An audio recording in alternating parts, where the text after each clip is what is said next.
কুমিল্লায় বাসের ধাক্কায় মাইক্রোবাসের থাকা 4 যাত্রী নিহত হয়েছেন। নিহতদের মধ্যে শিশুও রয়েছে। শুক্রবার ভোরে 14 গ্রামের বাতিসা নানাকড়া এলাকায় এই দুর্ঘটনা ঘটে। তাৎক্ষণিকভাবে নিহতদের নাম পরিচয় পাওয়া যায়নি। মিয়াবাজার হাইওয়ে থানার ভারপ্রাপ্ত কর্মকর্তা রইস উদ্দিন বিষয়টি নিশ্চিত করেছেন। তিনি জানান, 14 গ্রামের বাতিসা নানাকড়া এলাকায় ঢাকা চট্টগ্রাম মহাসড়কে ঢাকা লেনে একটি পিকআপ ভ্যান দাঁড়িয়েছিল।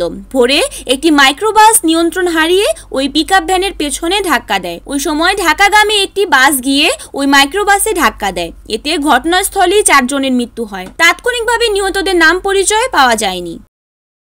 নারায়ণগঞ্জের ফতুল্লায় আধিপত্য বিস্তারকে কেন্দ্র করে আওয়ামী লীগ ও বিএনপি নেতাকর্মীদের মধ্যে সংঘর্ষের ঘটনা ঘটেছে। এ সময় উভয় পক্ষের প্রায় 8 থেকে 10 জন নেতাকর্মী আহত হয়েছেন। তবে তাৎক্ষণিকভাবে তাদের নাম পরিচয় জানা যায়নি। বৃহস্পতিবার রাতে ফতুল্লায় সস্তাপুর এলাকায় এই সংঘর্ষের ঘটনাটি ঘটে। এ সময় এলাকা জুড়ে আতঙ্ক ছড়িয়ে পড়ে। স্থানীয়রা জানান, রাতে হঠাৎ করে দুই পক্ষের লোকজনের মধ্যে সংঘর্ষ শুরু হয়। পরে শোনা যায় আওয়ামী লীগ ও বিএনপি নেতাকর্মীদের মধ্যে সংঘর্ষ চলছে। তাদের সংঘর্ষে এলাকার মধ্যে আতঙ্ক ছড়িয়ে পড়ে। পরে খবর পেয়ে পুলিশ ঘটনাস্থলে আসলে পরিস্থিতি শান্ত হয়। এ সময় সংঘর্ষে প্রায় 8 থেকে 10 জন নেতাকর্মী আহত হয়েছে।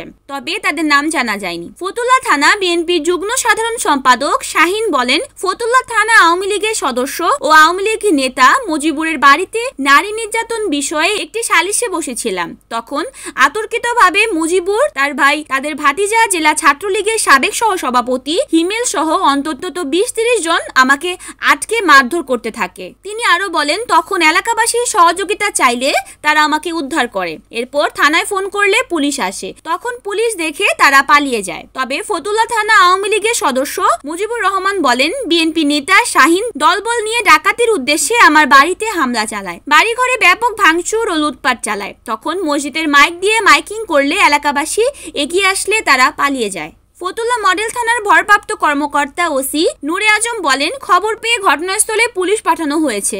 বর্তমানে পরিস্থিতি নিয়ন্ত্রণে আছে।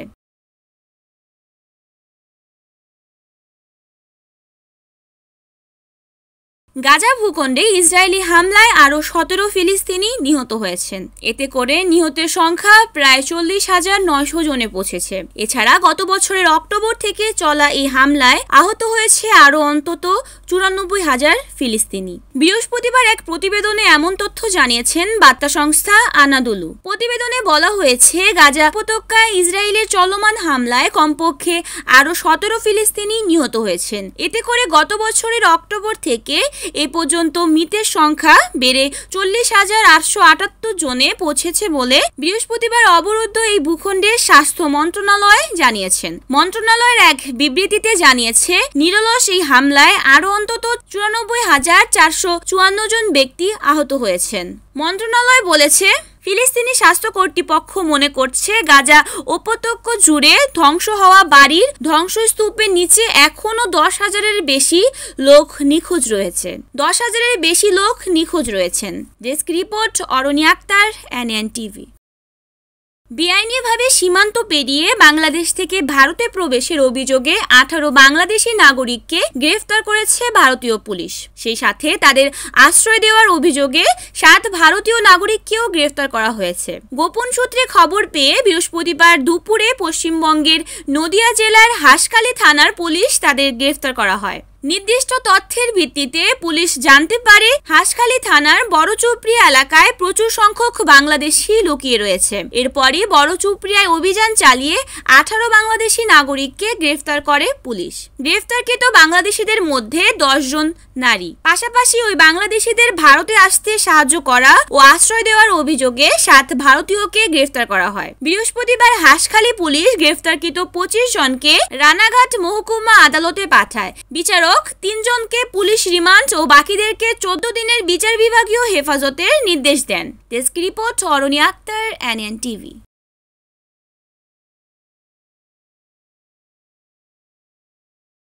ইতিহাস গড়ে পাকিস্তানকে হোয়াইট ওয়াশ করেছে টিম টাইগার্স। টেস্ট স্ট্যাটাস অর্জনের 24 বছর পর পাকিস্তানের বিপক্ষে প্রথম টেস্ট ম্যাচ ও সিরিজ জিতেছে বাংলাদেশ। প্রথম টেস্টে 10 উইকেটের বিশাল জয়ের পর দ্বিতীয় টেস্টেও স্বাগতিকদের পাত্তা দেয়নি বাংলাদেশ।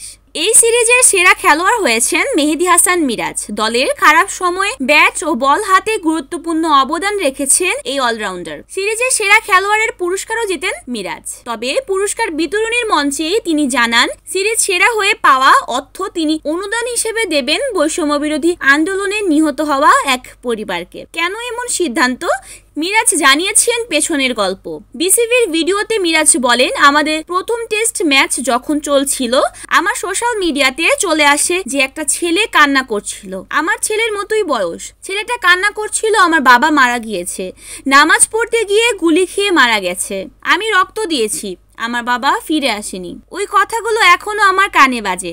আমার কাছে খুব খারাপ লেগেছিল। পুরো জিনিসটা দেখেছিলাম, তখনই নিয়ত করেছিলাম ম্যান অফ দ্য সিরিজ হব কিনা তা তো জানি না, কিন্তু আমি দেশে এসে তাদের কিছুটা সাহায্য করব। ওই সময় নিয়ত হয়েছিল। ডেস্ক রিপোর্ট, অরণি আক্তার, NN TV।